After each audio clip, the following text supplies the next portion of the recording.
Izin recording ya. Oke. Oke, kita mulai aja ya Bu Alia ya. Boleh. Sudah di jam 7:05. Selamat malam sobat-sobat Bina, semoga semua sehat selalu, cuan selalu, semoga cuannya to the moon nih. Kali ini kita kedatangan Bu Alia Natasha dan kita hari ini akan membicarakan tentang kapan harus mulai mengumpulkan dana pendidikan anak. Nah, buat teman-teman yang ingin banget tahu bagaimana mempersiapkan dana pendidikan anak, feel free to ask to Bu Alia Natasha. Dan untuk yang ingin bertanya secara langsung, silakan unmute dan jangan lupa berkabar dulu ke saya, nanti saya bantu untuk unmute. Nah, untuk kesempatan kali ini mungkin sobat-sobat Pina ada yang belum pakai aplikasi Pina belum atau belum follow Instagram dan Facebook kita. Yuk drop di komentar ya. Ayo siapa yang belum pakai nih, belum follow juga di kita di Instagram ataupun di Facebook. Jangan lupa kalau kita itu punya Instagram di pina.id, aplikasi kita bisa di-download di App Store dan Play Store. Dan buat teman-teman yang masih belum berinvestasi, yuk mulai pakai Pina yuk. Nanti webinar secara rutin akan dilakukan setiap minggunya. Tentu saja dengan pembicara-pembicara yang sudah ahli pada bidang-bidangnya seperti Bu Alia Natasha dalam hal mempersiapkan dana pendidikan anak. Yuk tanpa berlama-lama lagi, mungkin Bu Alia Natasha silakan. Yuk, waktu dan tempat dipersilakan untuk perkenalkan diri dan presentasikan. Ini dibuka sama Mas. Silakan Bu Alia. Oke. Sebentar ya. Baik. Selamat malam semuanya. Thank you for coming ya. Ini memang mungkin hari-hari Selasa, udah kemarin Senin mungkin pusing. Hari Selasa kita sedikit aktif lah ya dan mencoba untuk memikirkan masa depan buat anak kita ataupun calon anak kita. Kayak misalnya Mas Bintan yang mungkin masih belum berkeluarga. Karena kapan sih waktu yang tepat untuk nabung dana pendidikan itu tergantung kondisi finansial kita dan tergantung prioritas kita juga. Nah, aku sedikit cerita dulu ya sebelum mulai. Aku mau memperkenalkan diriku. Kalau aku dulu itu pernah kerja di dunia keuangan, baik di bank ataupun di insurance. Jadi memang ya lumayan paham lah bagaimana produk-produk finansial dan investasi itu bisa untuk mensupport kehidupan kita dan bahkan ngasih keuntungan. Jadi dulu aku working 9 to 5 di 2 bank dan 1 insurance company. Lalu di 2017, finally aku resign and then aku mencoba bersama partners untuk membuat financial edukasi yang berupa platform, 1 komunitas dan 1 lagi e-magazine. Dan kenapa aku lumayan fasih ngomongin dana pendidikan, karena aku adalah seorang ibu dari 2 anak, ya, anakku yang pertama umur 7 tahun dan yang kedua ini 3 tahun. Kalau ada hal-hal lain yang ingin disampaikan, kabarin aja. Nah, dari judulnya aja kita udah tahu nih, kita udah ngomongin sebenarnya kapan sih waktu yang tepat membangun dana pendidikan. Ya, sebenarnya the right time itu adalah sesegera mungkin gitu. Cuma kadang kita tuh udah nggak kepikiran kapan ya kita enaknya ngumpulin dana pendidikan gitu. Sebenarnya paling enak itu adalah kalau kita menikah, ada pesta pernikahan ataupun yang baik yang gede-gedean ataupun yang simple gitu. Nah, biasanya kita kedapatan angpau. Nah, sebenarnya ini adalah satu momen yang tepat karena tiba-tiba kita punya uang tambahan yang kalau memang ada sisa, misalnya kita berpesta tapi menggunakan utang, nah sisanya siapa tahu bisa dijadikan dana. Dan sebenarnya dana ini bisa untuk mulai jadi modal untuk nabung dana pendidikan. Itu yang pertama. Yang kedua adalah ketika ibu lagi hamil. Oke. Ketika ibu lagi hamil, kalau memang ada dana, ingat ya, semuanya ini berkaitan dengan kita punya budgetnya atau enggak gitu. Karena ketika ibu ini lagi hamil, ya mau nggak mau nanti suatu saat si anak ini akan bersekolah. Oke. Yang ketiga adalah ketika ada uang bonusan. Kenapa nih aku selalu bilang kalau uang bonus itu enak banget sebenarnya buat nabung dana pendidikan. Karena yang namanya uang bonus tidak akan mengganggu arus kas, arus uang di kehidupan kita sehari-hari. Karena biasanya selama 12 bulan, terutama untuk kita nih yang karyawan yang menerima gaji, biasanya kita udah menerima gaji. Rame-rame pindah ke Kelapa Gading, kayaknya sekarang orang pada ke BSD deh ya. Sebentar, aku coba mute all ya. Bentar. Coba aku cek. Oke, semuanya udah mute ya. Sorry, ada technical issue. Nah, jadi uang bonusan itu tidak akan mengganggu sama sekali ya cash flow kita sehari-hari dan budget yang sudah dialokasikan untuk bulan. Yang keempat, ini alhamdulillah kalau teman-teman memang memiliki uang warisan. Karena uang warisan ini jumlahnya sangat besar. Kalau kita tidak memiliki kepandaian mengatur, mengelola, dan memiliki prioritas untuk kehidupan, biasanya habisnya justru lebih cepat. Karena kenapa biasanya kayak gitu? Karena kita tidak bersusah payah mencarinya. Datangnya gampang, konon sih katanya hilangnya juga bisa lebih gampang.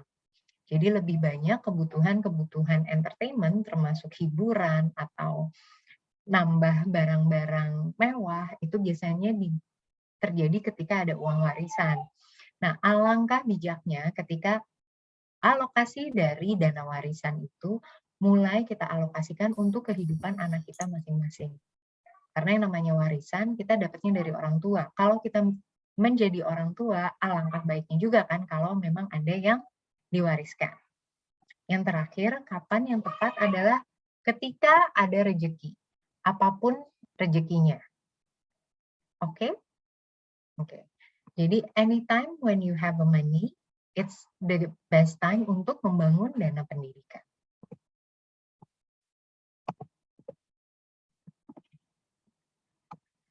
Jadi aku summarin dikit, waktu yang ideal untuk menabung dana pendidikan adalah ketika kita satu mampu, yang kedua mau, dan yang ketiga punya budget.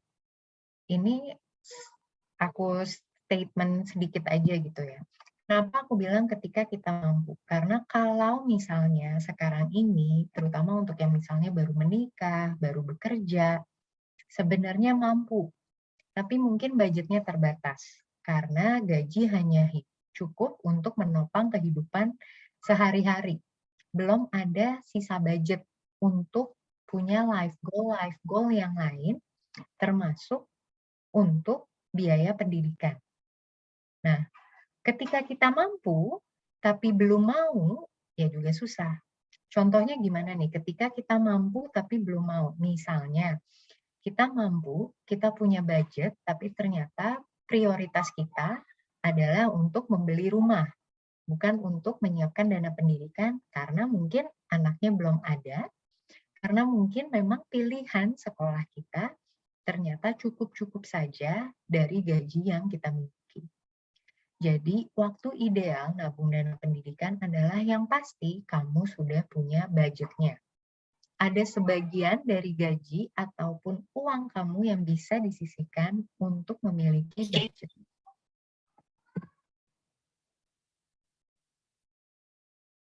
Nah, ini yang mau aku share. Tadi aku bilang, life stages kita, starting point kita ketika kita mau menabung dana pendidikan ataupun memiliki life priority lainnya, ini beda ya satu sama lain. Mungkin tadi yang aku bilang, di edisi baru mulai kerja, tuh 90% dari gaji kita memang ada hanya untuk biaya hidup. Ya kan? Tapi maybe next 2 to 3 years setelah kita mulai kerja, gaji kita naik, mendapatkan promosi, apalagi 2 kali, mungkin 2 kali kenaikan gaji. Nah, kita udah bisa meng-adjust beberapa alokasi keuangan dan juga untuk menyicil ataupun menyiapkan biaya sekolah. Nah, makanya kalau ditanya, ini kenapa aku bikin chart seperti ini? Karena selalu ditanya Mbak Al gitu, kalau gaji aku segini, katakanlah misalnya gaji aku dan suami dikumpulkan nih baru 14 juta gitu. Sedangkan kita sadar biaya sekolah anak dari TK SD aja di Jakarta ini udah mahal. Kira-kira berapa persen ya yang boleh disisihkan untuk biaya pendidikan. Terus aku nanya lah, gitu. Sekarang ada alokasi-alokasi apa aja? Nah, salah satu cara untuk menyeimbangkan alokasi adalah kita udah harus tahu nih, top 3 pengeluaran rumah tangga yang paling besar dari kalian berdua nih yang mana? Jadi coba dicek, kalian bikin list ya, top 3-nya apa aja nih? Kalau kalian kayak ternyata top 3-nya itu salah satunya yang paling besar adalah biaya makan gitu. Biaya makannya tapi makan di luar gitu. Nah, itu kan sebenarnya bisa dibikin budget yang fleksibel, bukan budget yang fix. Tapi akan sangat berbeda jika pengeluaran bulanan kalian ternyata yang paling besar adalah cicilan rumah dan cicilan kendaraan bermotor misalnya. Itu kan sesuatu pengeluaran yang sudah pasti, yang nggak bisa dikutak-atik lagi. Kalau dikutak-atik lagi itu panjang urusannya. Nah, that's why every stages dan kondisi keuangan kalian dalam berumah tangga, ataupun mungkin yang masih jomblo tapi ingin menyiapkan dana pendidikan, ataupun untuk teman-teman yang single parents, ini akan sangat berbeda. Oke. Dan saya juga bilang misalnya ada perubahan-perubahan hidup yang tadinya double income. Lalu misalnya menjadi seorang single parent dengan catatan tidak ada tunjangan sekolah. Jadi misalnya single mom ini harus menghidupi anaknya. Nah, mau tidak mau selain menyesuaikan budget, kita juga harus menyesuaikan kemampuan kita dengan sekolah yang sedang anak itu bersekolah. Kenapa? Karena yang namanya sekolah itu bayarannya tahunan. Ketika ada perubahan gaya hidup ataupun perubahan status seperti perpisahan, perceraian gitu, itu akan mengubah susunan budget dan juga lifestyle kalian. Jadi memang harus di-adjust. Nah, dari semua ini saya sendiri juga mengalami dulu edisi baru mulai kerja gitu, boro-boro kepikiran gitu. Dan even setelah menikah, tapi ternyata karirnya masih stuck aja, itu juga biaya hidup masih memakan porsi jauh di atas 50%. Sudah sangat berbeda ketika edisi karir kita sudah level up. Jadi ketika saya misalnya katakanlah, oh ya sekarang income udah ada nih di atas 30 juta gitu. Masa iya biaya hidupnya masih 50% dari 30 juta. Padahal dulu ketika misalnya gajinya cuma 20 juta, itu 50% kan cuma 10 juta gitu. Jadi pastikan salah satu sebenarnya kunci dari kesuksesan financial planning itu adalah selalu hidup sederhana. Selalu ada budget untuk disisihkan untuk life goals di masa depan. Okay. Nah, jadi it's okay, yang aku mau sarankan adalah alokasi budget itu seiring pertambahan umur, bertambah pemasukan, idealnya berkurangnya pengeluaran dan bertumbuhnya aset dan investasi. Oke? Oke.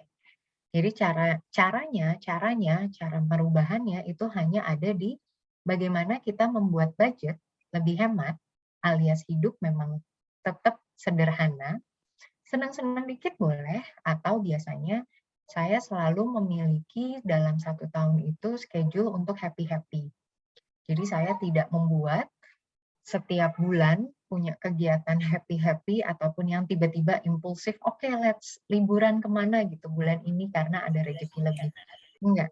Dengan kita disiplin memiliki schedule, itu akan membantu kita untuk fokus ke hemat budget.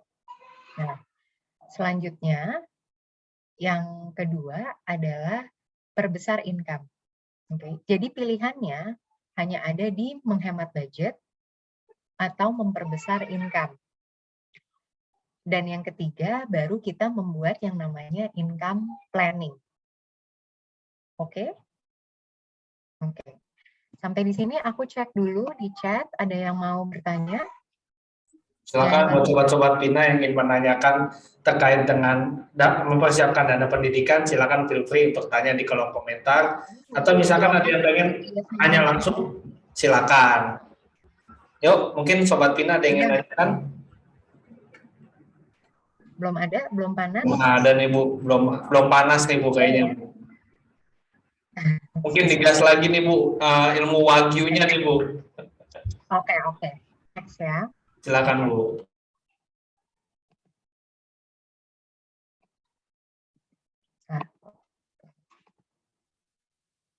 Nah, ini adalah beberapa fakta dan mitos membiayai dana pendidikan. Ya, faktanya ya, yang mencengangkan adalah budget biaya pendidikan itu lebih mahal daripada cicilan KPR, terutama untuk teman-teman yang memiliki 2 anak atau lebih. Oke. Nah, ini sangat terjadi di kota-kota besar, Jakarta, Surabaya, Bandung gitu. Mereka mencoba, orang tua ini mereka mencoba untuk membuat budget yang balance gitu. Tapi kenyataannya biaya sekolah ini kan terus naik. Sedangkan kalau kita sudah mengambil cicilan, ini kan budgetnya udah fix aja gitu. Berapa yang kita bayarkan tiap bulan itu udah fix. Jadi tidak ada pertambahan nilai cicilan selama kita sudah memiliki kontrak KPR tersebut.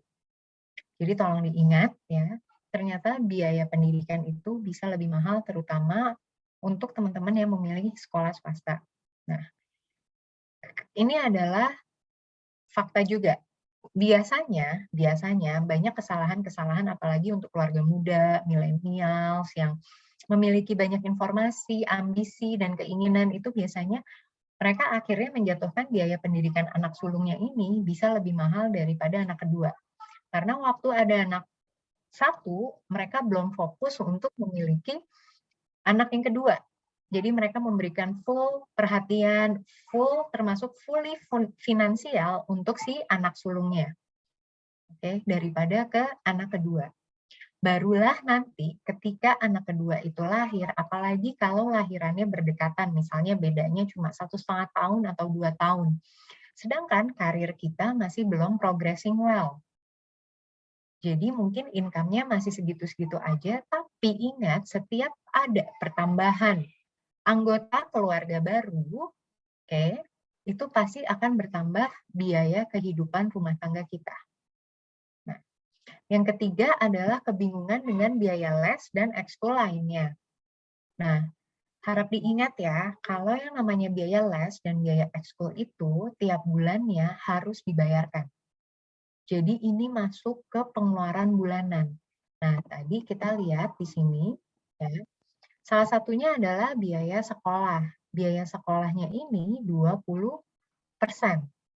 Nah, yang saya mau teman-teman sadari, alokasi biaya sekolah itu pastikan sudah mencakup biaya sekolah anak pertama, biaya sekolah anak kedua, dan juga biaya les-lesnya. Kenapa?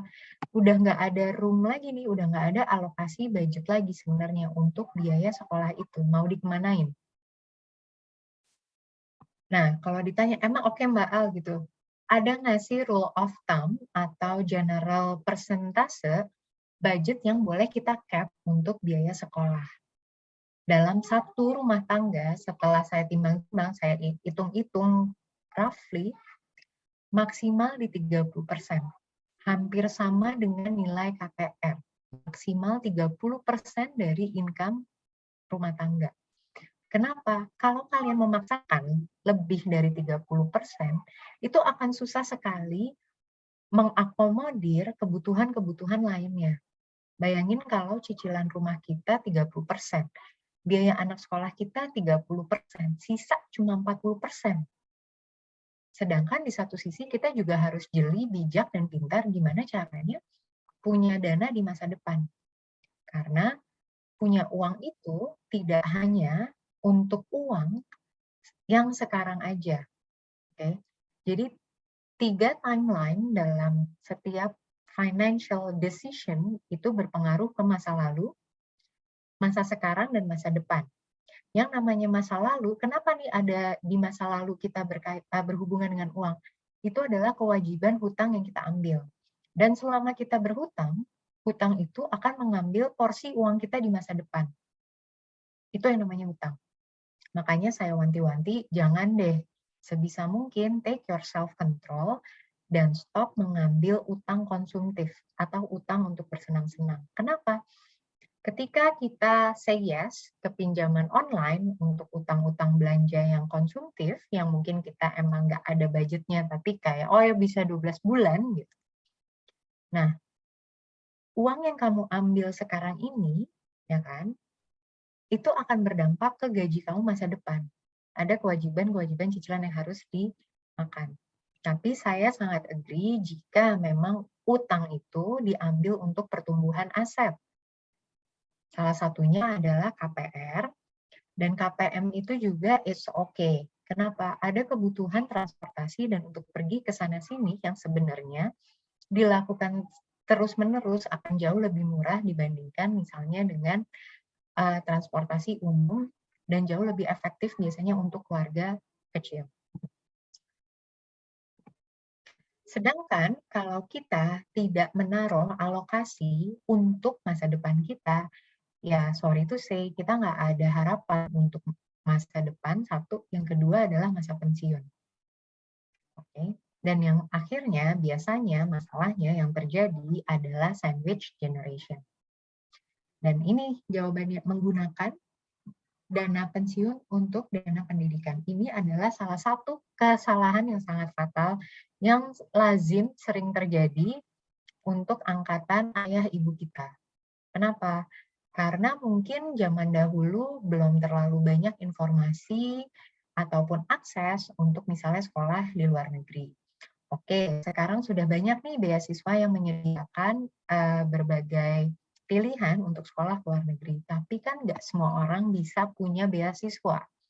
Tapi yang jelas semua orang berambisi memberikan yang terbaik untuk anaknya dan salah satunya adalah pendidikan ke luar negeri. Nah, jadi tolong dibedakan jika kita memiliki life priority yang jelas, itu akan jelas tuh. Mana yang memang untuk dana pendidikan dan mana yang untuk timeline masa depan kita alias dana pensiun. Dan salah satunya dengan memiliki KPR ataupun mengambil rumah, ya, sebenarnya kita udah men-save dan mengamankan masa pensiun kita. Oke.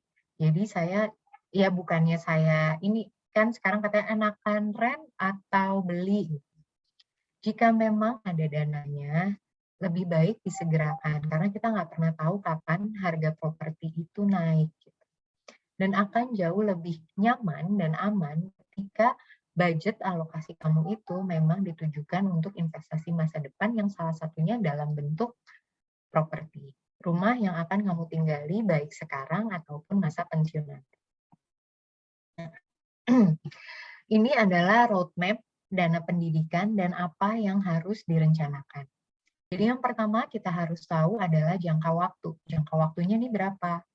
TK 2 tahun, SD 6 tahun, SMP 3 tahun, SMA 3 tahun, S1 4 tahun. Ada juga yang katanya bisa cepat kok Mbak Al gitu, bisa 3 tahun. S2 pun ada yang kayak 1,5 tahun sampai 2 tahun. Kenapa jangka waktu ini diperlukan? Karena kita akan mengecek berapa timeline yang dibutuhkan untuk mencapai biaya pendidikan yang kita inginkan. Oke, nanti kita cek ya. Yang kedua, kita juga harus melihat yang namanya kondisi serta kemampuan. Ini berkaitan dengan kapasitas kita juga sebagai orang tua. Nah, coba kita lihat misalnya kondisi income saat ini gitu. Wajar nggak sih gitu?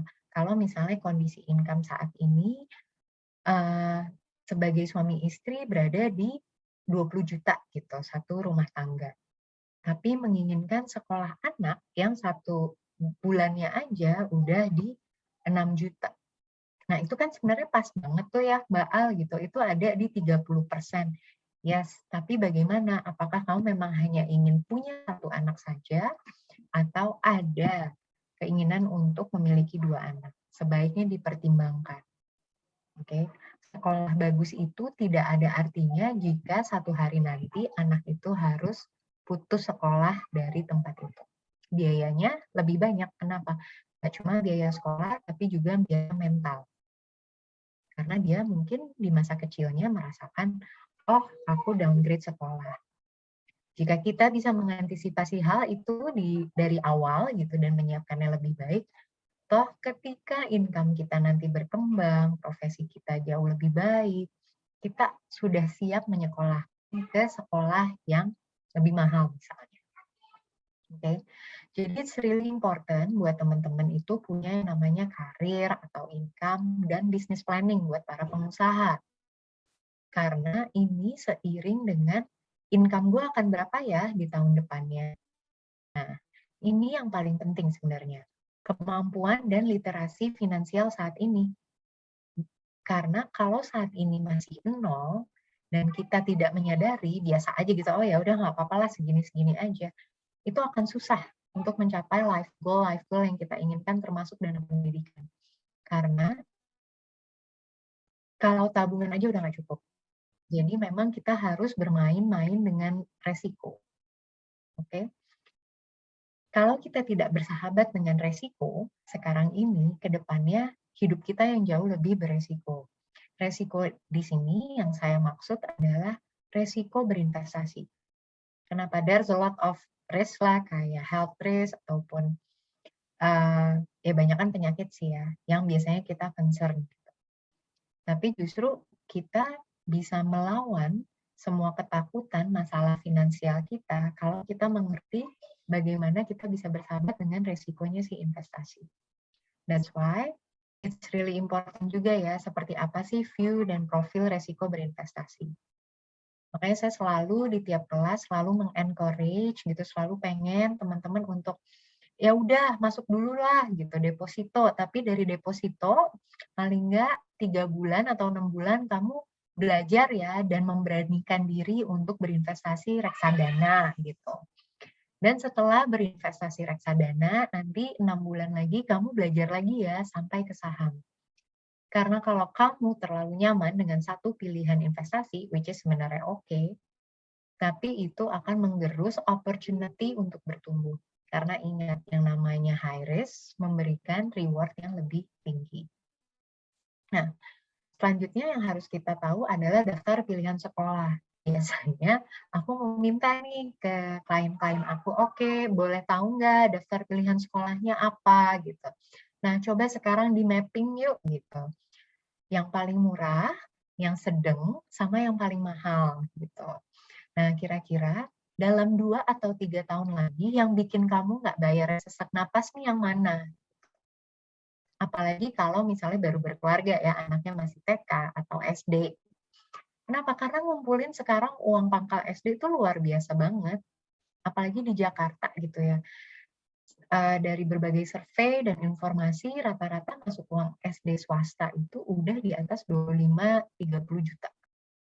Yang sedang ya, yang sedang gitu. Begitu lewat dari situ yang di atas 50 juta tuh banyak banget gitu. Jadi saya nggak kebayang kalau misalnya di awal-awal menikah, di awal-awal karir saya udah terhimpit biaya-biaya sekolah yang seperti itu. Toh, there is always a room, tadi kan yang saya bilang, untuk berdamai dengan diri kita, memotivasi diri sampai kita merasa pantas dan cukup untuk menyekolahkan anak itu. Karena ingat lagi, ketika kita ngap-ngapan, sesak nafas gitu, dan terjadi suatu krisis gitu, kayak pandemi ini kan gelagapan gitu. Semua tidak pernah menduga akan hadir pandemi di hidupnya. Tapi ketika kita memiliki flexibility dan adaptasi terhadap budget dan sadar diri dengan kemampuan kita, semua keputusan akan lebih enak dijalani. Salah satu mental issue yang dirasakan anak-anak itu ada kadang gini, orang tua itu secara tidak sadar, mungkin lagi marah, mungkin lagi kesel, mungkin keuangan lagi tidak baik, melontarkan hal-hal seperti ini. Kamu tahu nggak sih, mama tuh udah sekolahin kamu atau papa udah sekolahin kamu mahal-mahal. Tapi kok kamu kayak gini? Padahal yang harus kita ingat lagi, anak itu tidak pernah ketika mereka mungkin sampai SD lah ya, tidak pernah meminta disekolahkan di sekolah tersebut. Jadi sekolah-sekolah itu memang biasanya adalah pilihan dari orang tua.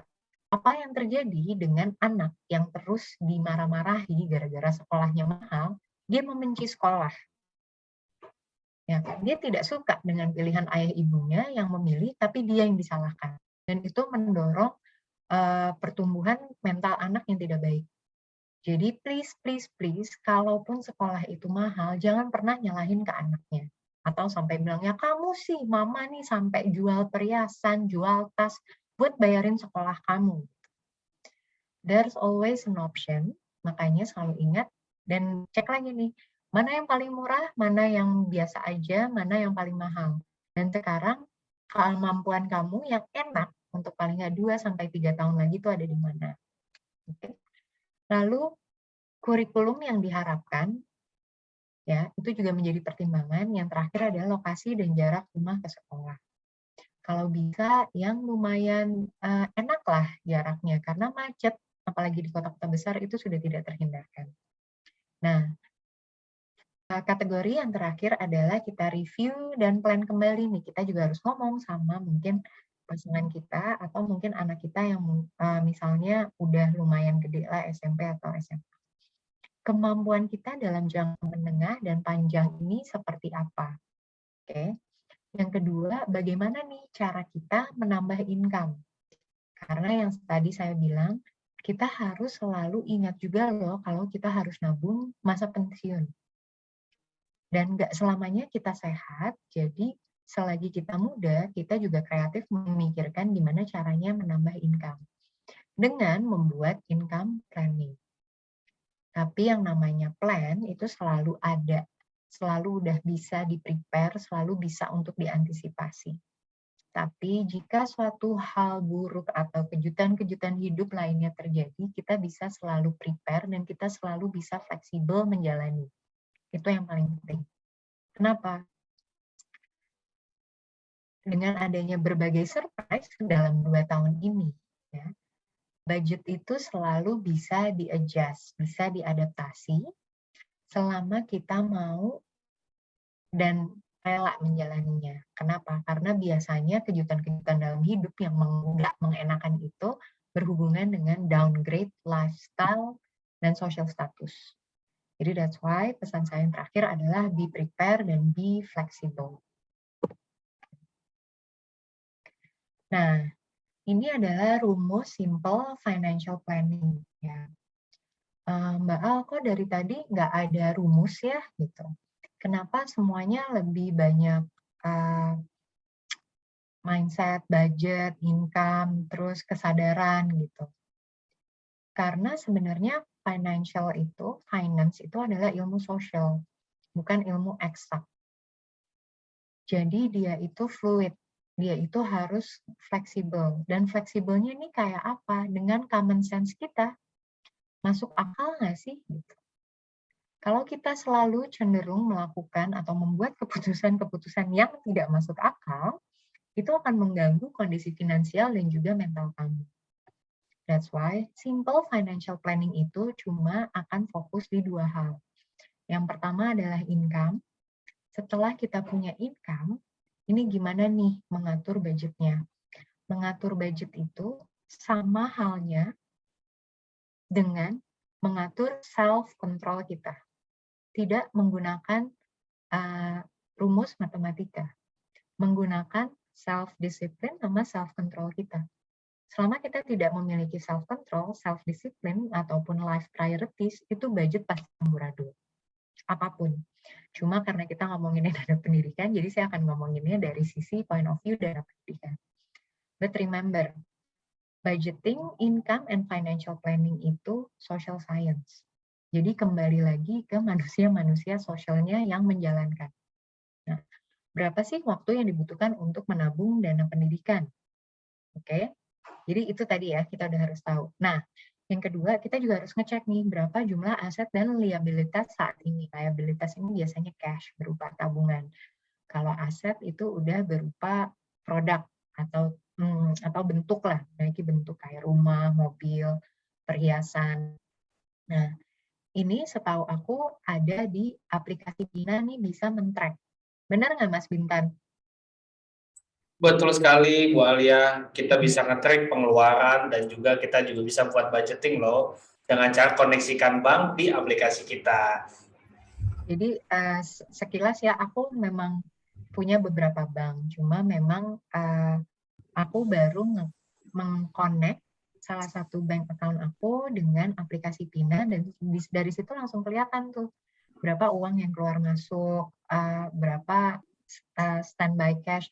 Memang sama, misalnya seperti melihat tabungan di rekening kita, tapi bedanya ini kamu bisa memiliki beberapa bank jadi satu. Benar kan ya Mas Bintan? Betul sekali Bu Alia, betul sekali. Jadi untuk kalian yang baru aja mau mencoba, you nggak harus worry gitu.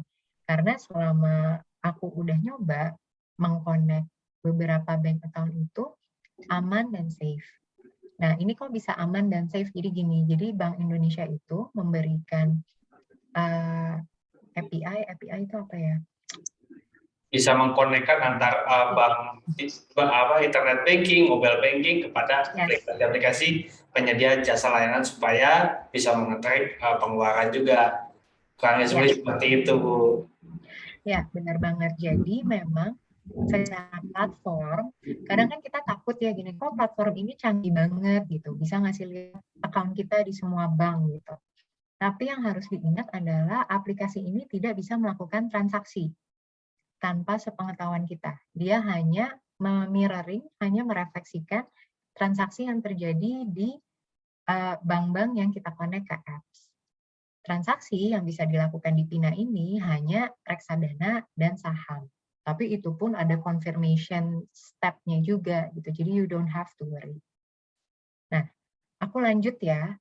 Berapa sih budget proteksi kesehatan dan jiwa? Nah, ini lucunya hampir sebelum pandemi tidak ada, jarang banget keluarga itu memiliki budget untuk membayar insurance ataupun memiliki healthcare budget gitu. Kenapa? Ya maybe we take something for granted gitu ya. Baru kejadian di pandemi ini, oh ya penting banget ya ternyata kita punya budget proteksi kesehatan dan jiwa. Nah, cara-carinya di mana? Ingat tadi aku udah bilang di awal-awal, always check 3 pengeluaran terbesar rumah tangga kalian. Dan itu yang biasanya di-adjust. Kenapa Mbak Alia tidak melihat ke pengeluaran-pengeluaran yang kecil? Biasanya pengeluaran yang kecil akan terlupakan atau dibuang dengan sendirinya karena tidak terlalu penting. Justru kita harus melihat dari yang besar dulu, mana nih ya yang masih bisa ditekan. Jika tidak ada, aduh Mbak Al, udah nggak ada nih yang bisa ditekan sama sekali. The only way adalah untuk memperbesar income. Oke. Selanjutnya, berapa nih budget investasi untuk membangun dana pendidikan? Nah, selama kita nggak punya budgetnya, ya akan susah untuk membangun dana pendidikan. Yang terakhir, ingat, everything is about your level up knowledge untuk investasi. Jadi mau nggak mau, ya yang namanya nabung dana pendidikan itu, kalau buat saya pribadi, saya butuh tahu gimana cara kerja yang namanya investasi saham. Nah, ini berbagai macam plus minus produk investasi yang ada. Ya, kalau deposito ya kita udah tahu imbal hasil tetap, relatif aman, suku bunganya juga masih di 3,5, ada yang 3,2. Kalau properti kemahalan biasanya buat investasi. Kalau reksadana ya memang udah bisa nih diversifikasi risiko, harga memang ada yang fluktuatif, ada yang lebih stabil, enaknya dikelola profesional. Kenapa aku bilang logam mulia ini harganya fluktuatif? Karena selama tidak ada krisis, biasanya logam mulia ini harganya stabil-stabil aja. Oke. Aku ingat banget kok nabung logam mulia itu dikasih mahar emas setelah menikah. Nah, harga pada saat itu sekitar 320 ribuan. Sampai 2017 pun harga emas itu masih 500-600 ribu. Naiknya nggak terlalu banyak. Tapi begitu krisis, harganya naik.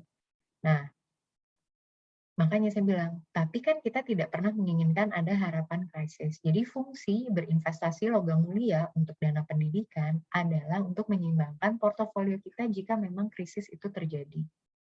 Jeleknya yang aku nggak suka dari punya logam mulia adalah spread harga jual dan beli yang cukup tinggi. Nah, di sini kalau masih mau coba yang aman-aman bisa ke SBN, atau peer-to-peer lending juga bisa. Nah, untuk teman-teman yang pengen menyekolahkan anaknya ke luar negeri, itu bisa dengan mulai nabung valuta asing. Oke. Kenapa? Karena yang namanya rupiah ini udah terdepresiasi ya. Dari misalnya 2010 Desember itu 1 US itu masih 10.000. Sedangkan sekarang 2022 1 US dollar itu sekitar 14.500. Jadi dalam 10 tahun kalau kita cuma nabung rupiah, jadi katakanlah misalnya kamu mau bayar uang tuition sekolah di luar negeri, katakanlah misalnya $100.000 gitu kan.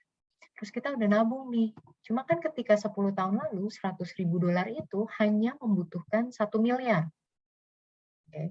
Tapi ketika anak itu mau sekolah 10 tahun kemudian, $1 itu kan menjadi 14.500, which is $100.000 di tahun 2022 ini menjadi 1,4 M. Nah, gue harus nyari di mana? Di detik-detik terakhir anak sekolah gue mau berangkat, 450 juta rupiah sebagai tambahan akibat dari rupiah yang terdepresiasi.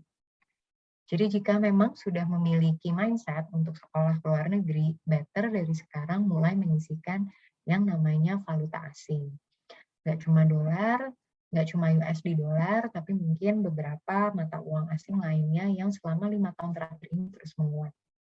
Oke, dan ini my favorite investasi adalah saham. Jadi di Pina ini kemarin aku nyoba misalnya nih untuk dana pendidikan anak-anak dalam 5 tahun. Ada yang masuk SD, ada yang masuk SMP gitu. Katakanlah target aku 200 juta gitu kan. Nah, ternyata aku cukup selama 5 tahun, selama 60 bulan, kalau aku menabung dan berinvestasi, ingat ya harus save and invest, ya. Dengan kekuatan compounding, bunga berbunga, ya, aku cukup menabung 2,3 per bulan.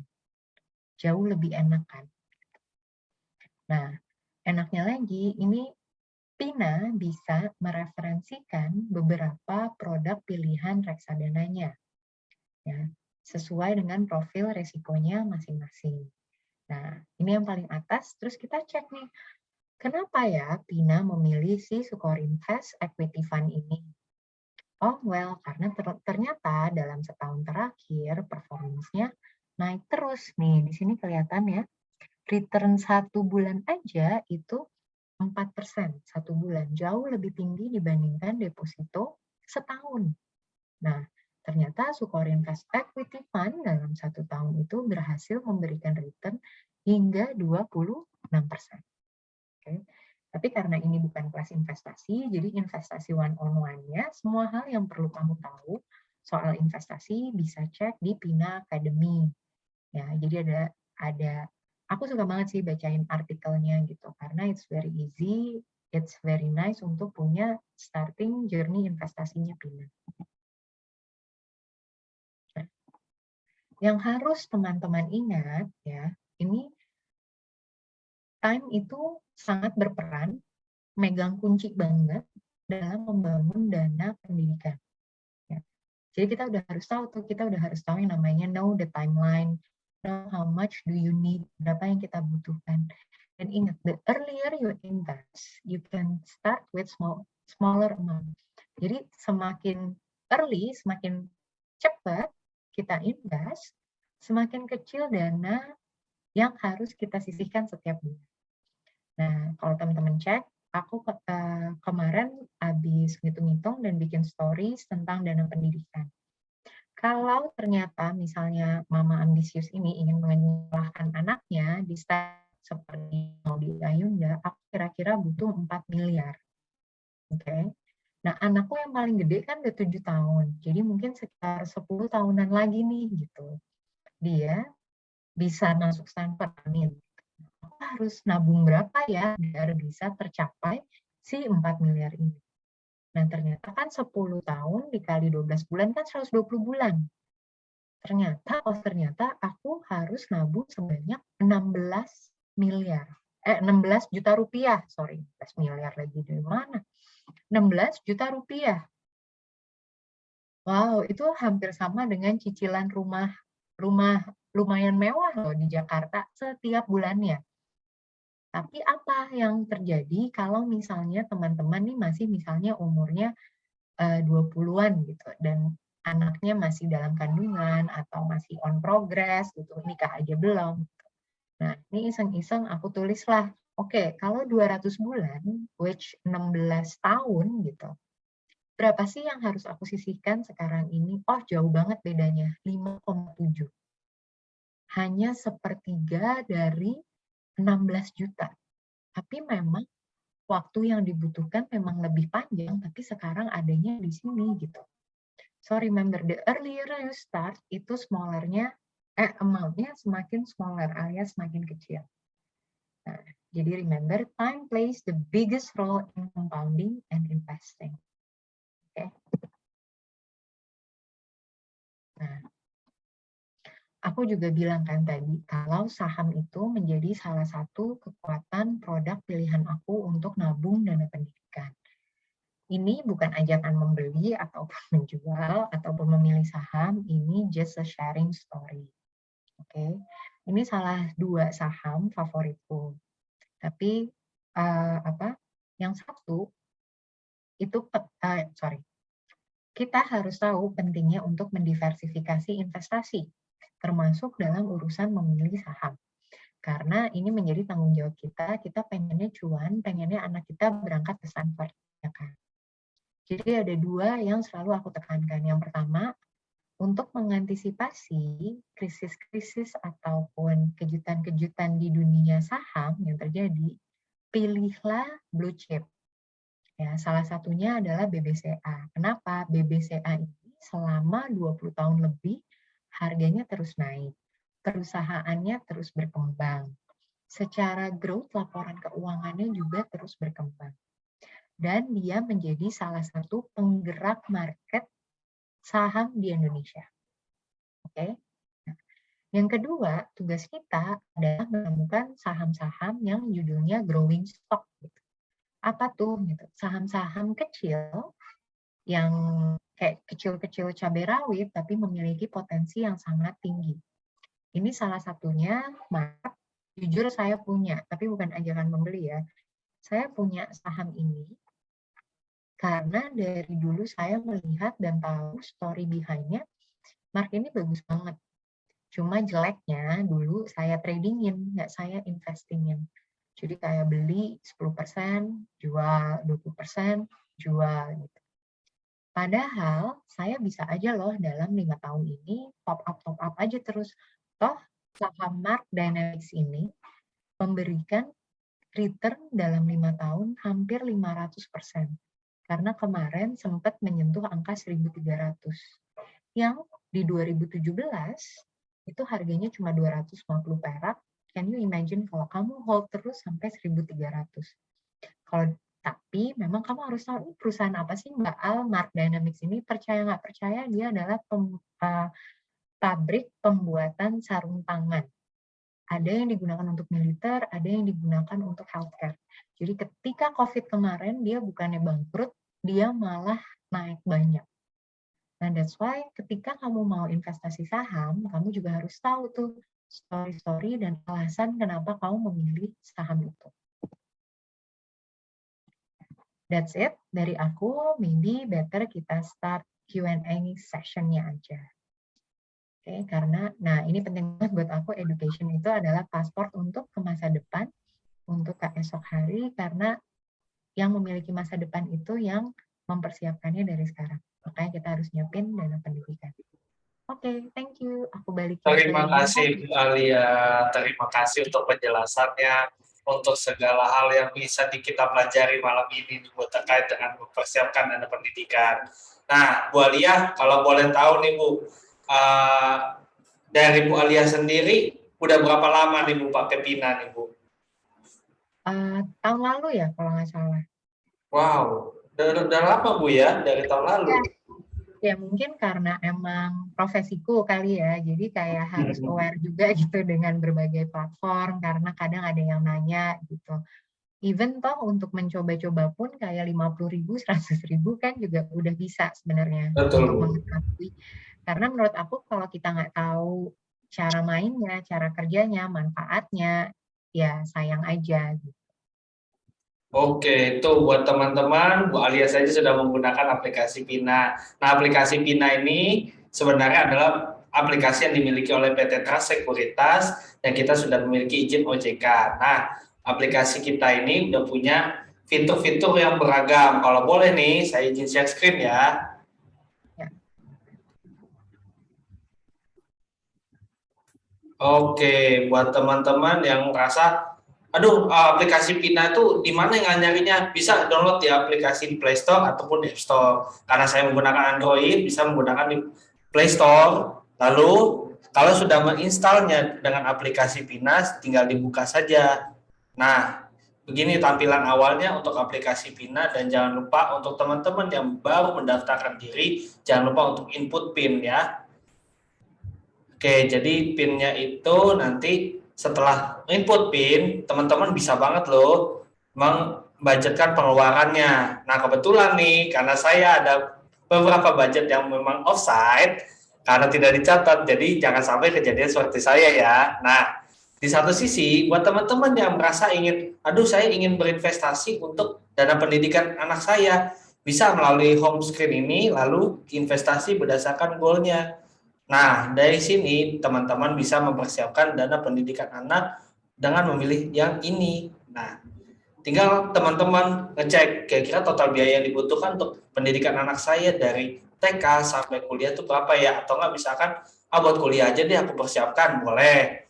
Silakan dipilih aja angkanya kira-kira berapa, misalkan 250 juta dalam waktu 12 bulan lagi, atau misalkan 5 tahun lagi deh aku persiapin, silakan. Setelah lanjut nanti Sobat Pina akan ditanya, kira-kira profil resiko Sobat Pina ini seperti apa ya? Apakah sangat konservatif atau konservatif hingga sangat agresif? Itu bisa dipilih di sini. Kira-kira sebisa apa, sesanggup apakah untuk Sobat-Sobat Pina untuk menerima resiko tersebut, resiko volatilitas dan resiko pasar ya pastinya. Misalkan saya pilih moderat. Nah, ketika dipilih lanjut, nah ini akan muncul, oke, kamu butuh 3.500.000 dalam waktu sekian untuk per bulannya dan untuk menabung selama 5 tahun. Nah, kita juga memberikan simulasi keuntungannya. Tapi ingat ya, disclaimer on bahwa ini semua data-data yang kita gunakan di aplikasi Pina berdasarkan perhitungan yang sudah kita lakukan berdasarkan historis. Jadi tidak memperlihatkan masa depannya. Nah, terus teman-teman juga bisa lihat, oh ternyata reksadana yang akan dipakai A, B, C, D, dan itu sudah kita kurasi dengan baik. Tapi untuk teman-teman yang Sobat Pina yang misalkan ingin investasi, aduh aku inginnya syariah atau ingin bikin portfolio sendiri, tunggu tanggal mainnya ya, itu saya kasih bocoran loh. Nah, terus untuk kualitas performa ini bisa dicek lebih lanjut. Nah, nanti di bawah juga kita akan memberikan penjelasan-penjelasan lainnya. Tinggal lanjut, nanti Sobat-Sobat Pina akan mendapat email lebih lanjutnya. Nah, ini hasil dari mulai investasi goal ini.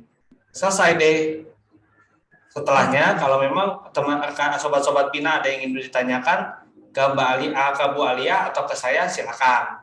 Tapi sebelumnya nih ada pertanyaan nih Bu Alia. Ya. Izin tanya, instrumen investasi apa yang paling sesuai untuk menyiapkan dana pendidikan? Oke. Dari Bu Ivana. Oke, aku bacain ya sebentar. Dari Mbak Ivana. Nah, Mbak Ivana, boleh tahu nggak kira-kira masih berapa tahun lagi nih? Kalau misalnya dalam jangka waktu pendek, ya aku sarankan kita cari yang memang produk investasinya nih cukup aman. Kenapa? Karena volatilitas dalam berinvestasi itu kita nggak pernah tahu. Apalagi sejak adanya pandemi ini masih lumayan ya bikin suasana finansial market tuh nggak terlalu bagus. Jadi saran aku, kalau baru beneran mau mulai berinvestasi, mungkin bisa milih reksadana yang cukup relatif low risk, seperti reksadana pasar uang. Nah, reksadana pasar uang itu isinya pilihan dari deposito dan obligasi. Jadi isi produknya memang udah ada tuh fixed rate-nya gitu. Jadi tidak usah terlalu khawatir. Yang kedua, saya juga suka, mereka bilangnya bukan investasi, tapi mereka bilangnya pengembangan dana. Itu adalah peer-to-peer lending. Jadi kita menaruh uang, nanti kita memilih uang kita ini mau dipinjamkan ke perusahaan yang mana. Memang sekarang ini banyak peer-to-peer lending untuk individu, jadi memberikan pinjaman kepada individu. Tapi saya tidak sarankan ya. Saya cenderung memilih perusahaan-perusahaan ataupun UMKM. Kenapa? Karena mereka ada invoice-nya. Jadi biasanya UMKM ini membutuhkan dana, dan dana itu perlu cepat, jadi tidak bisa melalui prosedur bank. Nah, ini lumayan oke, karena mereka memberikan return yang pasti, dari 8 sampai 15% per tahun, ya. Dan biasanya untuk lebih mengamankannya lagi, kita cari pinjaman-pinjaman itu yang sudah ada stempel asuransinya. Nah, kalau reksadana kan bisa tuh dipina gitu. Jadi udah enak, apalagi udah dipilihin tadi, kayak yang tadi Bintan bilang.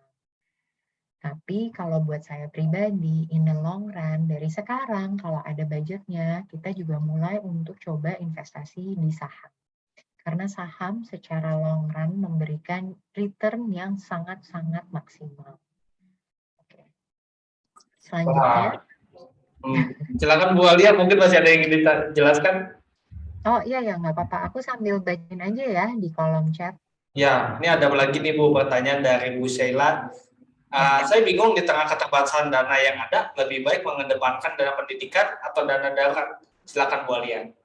Oke. Nah, kita bedakan dulu ya. Ini dana pendidikannya ini yang harus dibayarkan sekarang dalam sifat bulanan, atau misalnya menyiapkan dana pendidikan untuk masa depan nanti. Kalau sifatnya dana pendidikan ini adalah dana SPP bulanan alias bayaran uang sekolah setiap bulan, itu yang harus diprioritaskan. Karena kalau kita tidak membayar yang sekarang, kan anaknya juga putus sekolah. Nah, inilah kenapa saya bilang sebenarnya membuat keputusan dalam financial planning itu sangat menggunakan common sense, alias pikiran yang logis-logis aja. Lebih logis mana sih, dana pendidikan saat ini atau dana darurat? Nah, dana darurat kan baru akan berguna jika keadaan darurat itu terjadi. Tapi kalau ternyata sekarang anaknya justru nggak bisa bersekolah, sayang aja kan. Gitu. Nah, selanjutnya saya jawab pertanyaan dari Mas Roy Rinaldi. Better nabung di valuta asing atau di reksadana valuta asing atau nabung saham Amerika ya gitu. Sekarang ini setahu aku untuk menabung di reksadana valuta asing itu minimal dimulai dari $1.000. Tapi tidak banyak aksesnya, tidak banyak tempat yang memiliki reksadana valuta asing. Jadi kebanyakan kalau baru mau memulai, saya sarankan nabung aja dulu di valuta asing di bank-bank, ya kan. Nah, terus nabung saham luar negeri. Nah, ini pentingnya kita juga tahu untuk mendiversifikasi. Kalau kita hanya terpatok pada satu negara aja, saham US gitu. Ini juga kita nggak tahu seberapa kuat US nanti 10 ataupun 15 ataupun 20 tahun lagi ketika kita mau ini. Nah, ini pelajaran yang saya dapat banyak. Ya, coba deh diversifikasi ya, kalau uangnya udah lumayan banyak gitu untuk nabung saham di berbagai negara. Nggak cuma US, nggak cuma di Indonesia. Oke, salah satunya yang menarik perhatian saya itu sebenarnya China.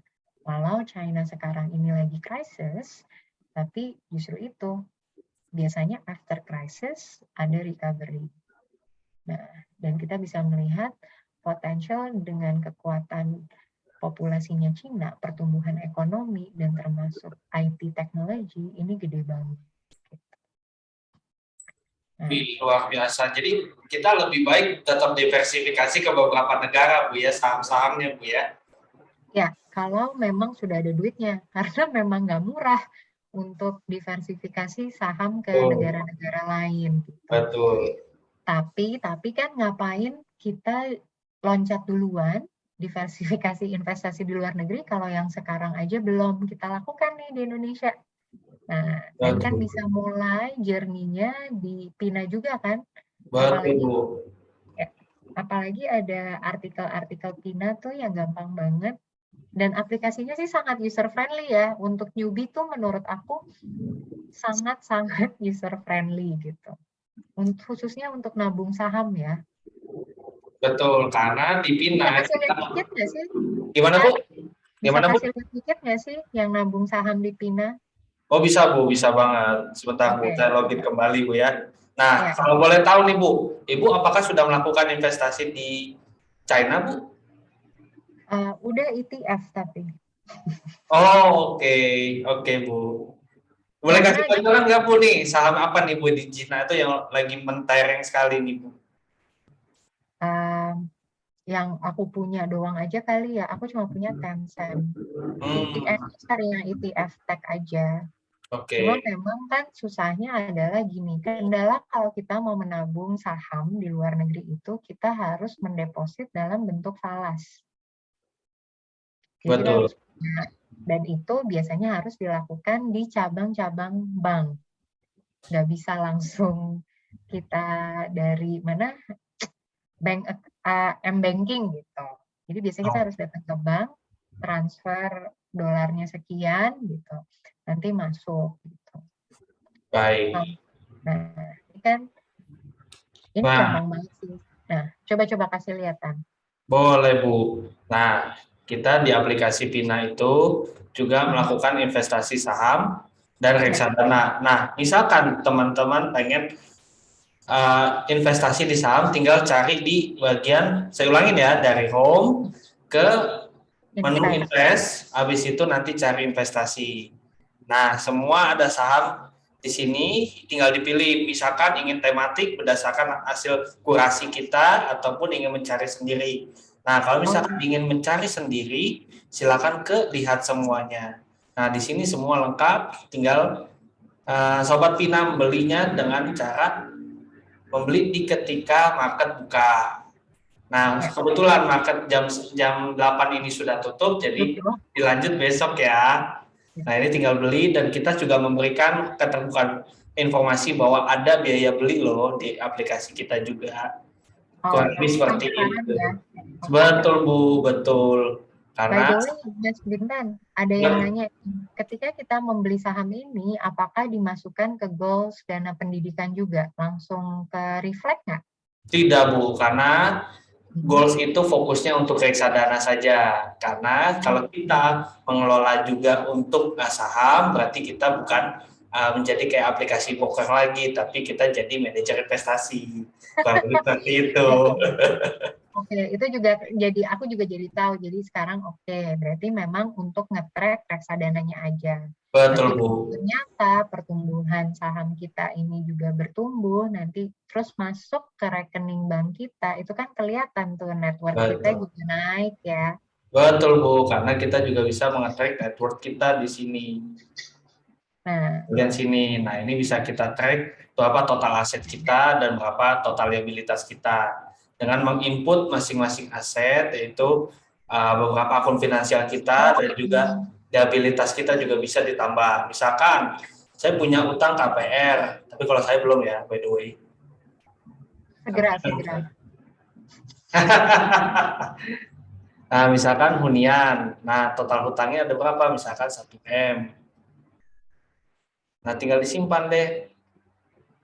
Nah, ini bisa juga mengkonekkan juga dengan jumlah hutang terbayar dan pembayaran per bulannya dan tenggat waktunya kapan. Kurang lebih seperti itu. Nah, nanti Sobat Pina juga bisa mengetahui semua keuangannya seperti di fitur save ini. Nah, kebetulan kalau saya karena salah budgeting, jadi over di pengeluaran ya. Kurang dicatat aja nih, Bu. Aku jadi membuka dosa kamu. Iya, nggak apa-apa, Bu.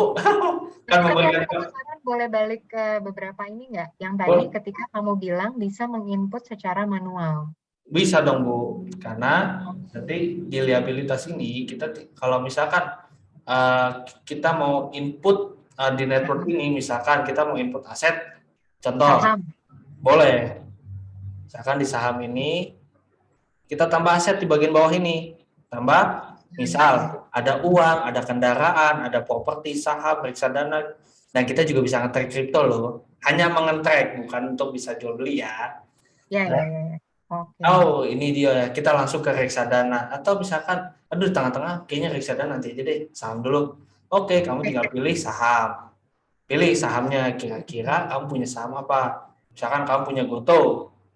Nah, kamu beli di berapa lot di aplikasi lain. Kamu bisa track di sini. Misalkan punya 10 lot, kamu beli di harga 200. Di 200 misalkan.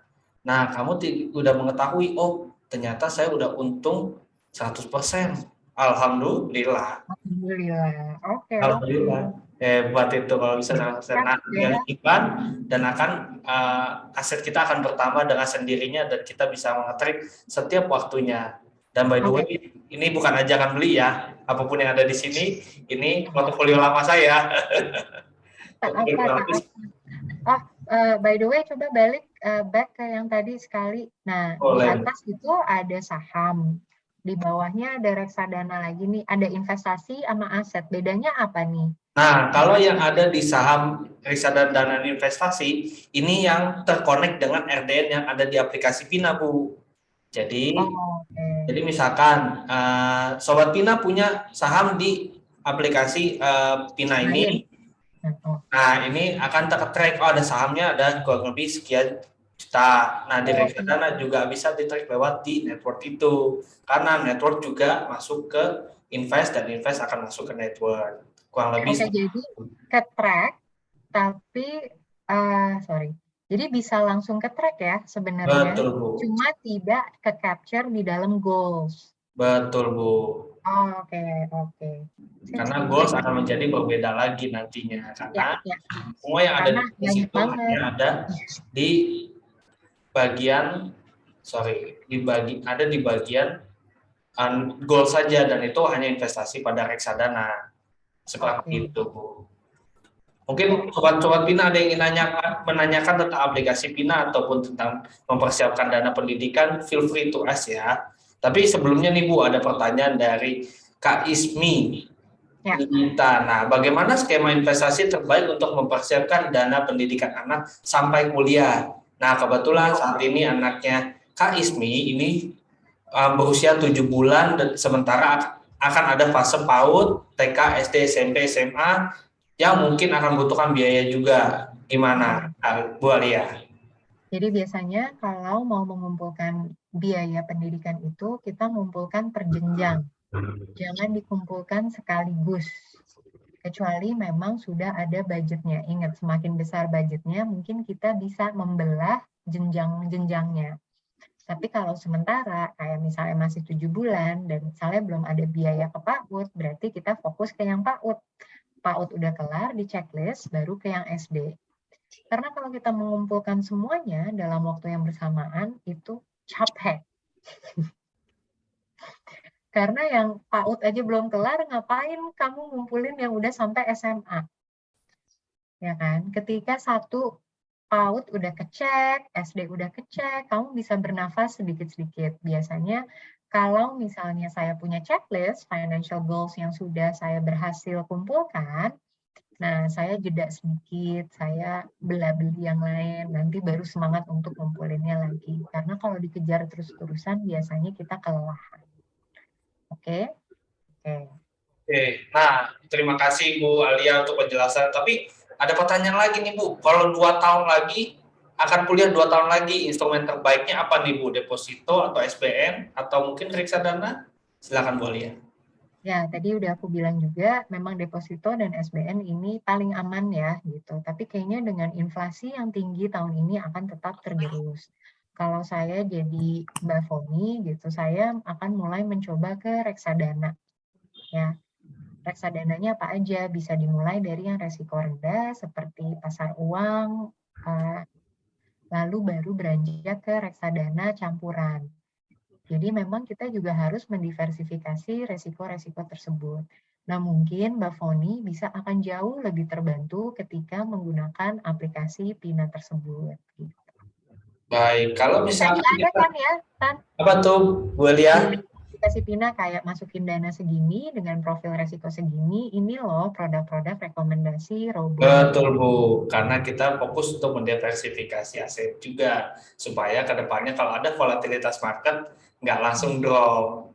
Itulah kita membuat Pina Goals ini tujuannya untuk itu. Jadi teman-teman tidak terlalu memusingkan bagaimana untuk mendiversifikasi asetnya. Tinggal pakai financial goals dari aplikasi Pina, langsung deh. Insya Allah tujuan tercapai. Amin. Makanya supaya itu demun juga kita doakan. Ya. Nah, Bu Alia, kalau inflasi pendidikan tuh berapa persen sih? Ada yang tanya, Ibu? Kalau rata-rata berdasarkan research, tapi setahu aku ini juga research-nya tahun 2017, belum ada research terbaru lagi, itu biasanya inflasi dana pendidikan itu 10-15%. Tapi yang harus kita ingat, selama 2 tahun terakhir ini kan merupakan kejadian yang luar biasa. Ya, ada beberapa sekolah yang tidak menaikkan, jadi tidak ada inflasi dana pendidikan, atau bahkan di bawah 5% selama pandemi ini. Yang mengkhawatirkan dalam jangka waktu dekat adalah inflasi yang akan terjadi akibat kenaikan harga-harga, terutama harga komoditas seperti oil yang akan menyebabkan harga kenaikan transportasi dan kebutuhan hidup lainnya. Nah, jadi ini hal yang bisa kita antisipasi. Dan tadi aku bilang gitu, salah satu tujuan investasi kita adalah agar value dari uang yang kita miliki itu tetap terjaga. Ya kan, tadi kan aku udah bilang tuh kalau misalnya dolarnya terdepresiasi. Nah, inflasi ini kan juga membuat uang yang kita miliki ini harganya juga berkurang.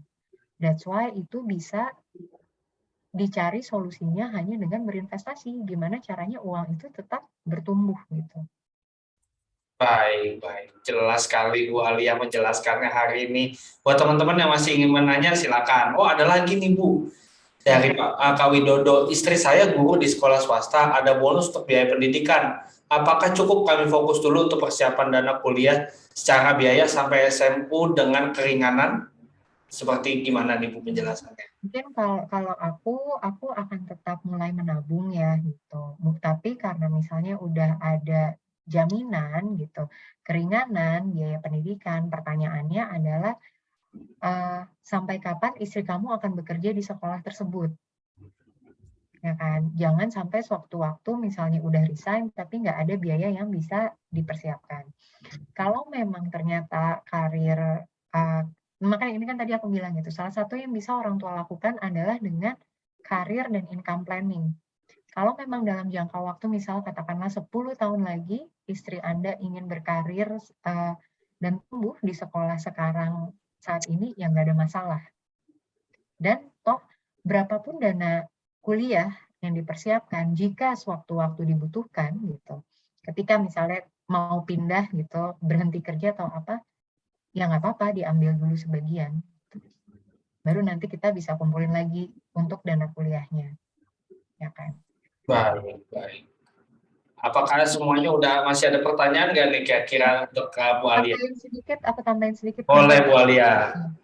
Jadi kalau memang misalnya Mas Widodo sudah memiliki long term goals gitu, ada baiknya untuk melihat alokasi aset yang memberikan high return.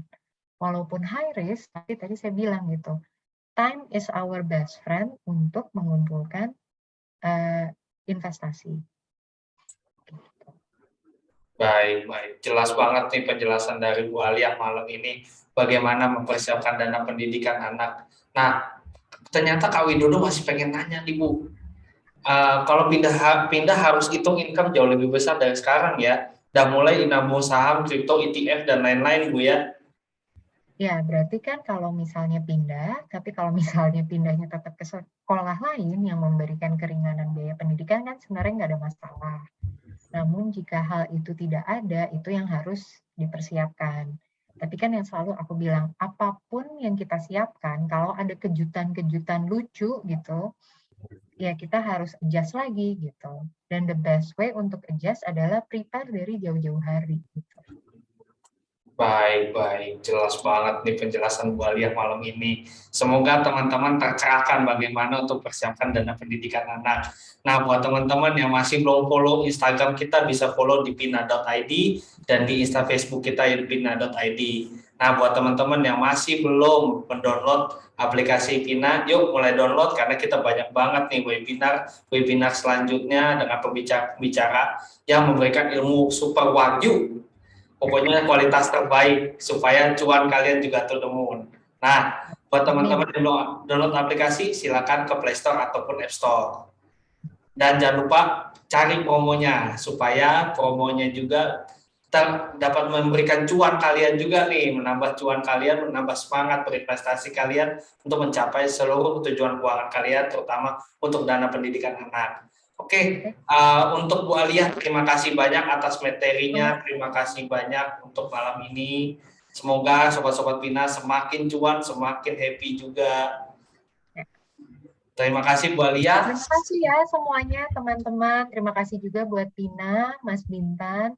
Dan semoga teman-teman juga nggak ragu untuk mulai berinvestasi dan mencoba Pina karena it's all terintegrated banget, semua fungsi yang dibutuhkan untuk membangun life goals ataupun financial secara menyeluruh itu ada di Pina. Thank you. Thank you so much everyone. Selamat beristirahat, semoga ilmunya bermanfaat. Sampai jumpa di webinar selanjutnya. Bye-bye. Bu Alia, mungkin stay put dulu kita, Bu ya. Oh, oke. Bye. Thank you semuanya. Thank you. Thank you semuanya.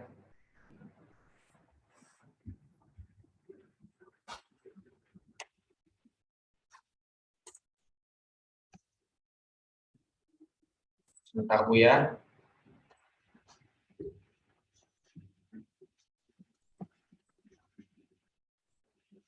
Ya.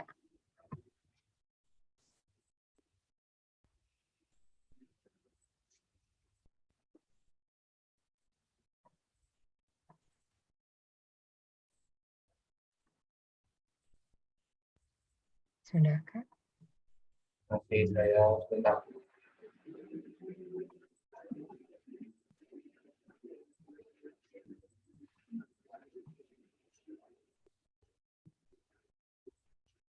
Bu Alia, terima kasih banyak Bu ya atas waktunya. Mohon maaf apabila saya banyak kesalahan nih Bu selama webinar ini Bu. Enggak. It's okay gitu. Glad to know you loh Bu. Benar-benar saya Bu Alia loh Bu, udah lama. Masa? Iya Udah Bu. berapa lama Mas Bintan di Pina? Saya dari November Bu. Saya dari November. Iya Bu. Sama Pak Pat. Siapa Bu? Dan. Oh, Pak Den oh ya memang CEO di sini kebetulan Bu. Oh, oke. Iya, dulu aku sempat ngobrol sebelum kamu launch. Oh, oke. Berarti udah lama Bu ya, dengan Pina udah ada koneksi Bu ya? Ini pas setahun deh. Oh, oke. Mei apa? Ya, Mei gitu. Oke. Kita baru aja launching Januari sih sebenarnya. Desember Januari kita launch. Iya. Di situ baru beberapa waktu terakhir emang aktif untuk bikin webinar juga Bu. Nah kebetulan juga nih dapat Bu Alia tuh udah happy banget kita juga Bu. Terima kasih loh Bu atas waktunya. Dan kalian harusnya lebih attach ke komunitas deh. Kalau aku boleh saran ya. Boleh Bu, gimana Bu? Iya, jadi nyari komunitas-komunitas yang mahasiswa atau apa gitu. Jadi biasanya mereka yang ikut banyak. Terus kalau misalnya kalian mau sponsorin gitu, mereka kamu kasih KPI. Oke. Jadi misalnya nih gitu, iya Kak ada event gitu, kuliah gitu. Oke, sebagai sponsor misalnya sekian gitu. Oke,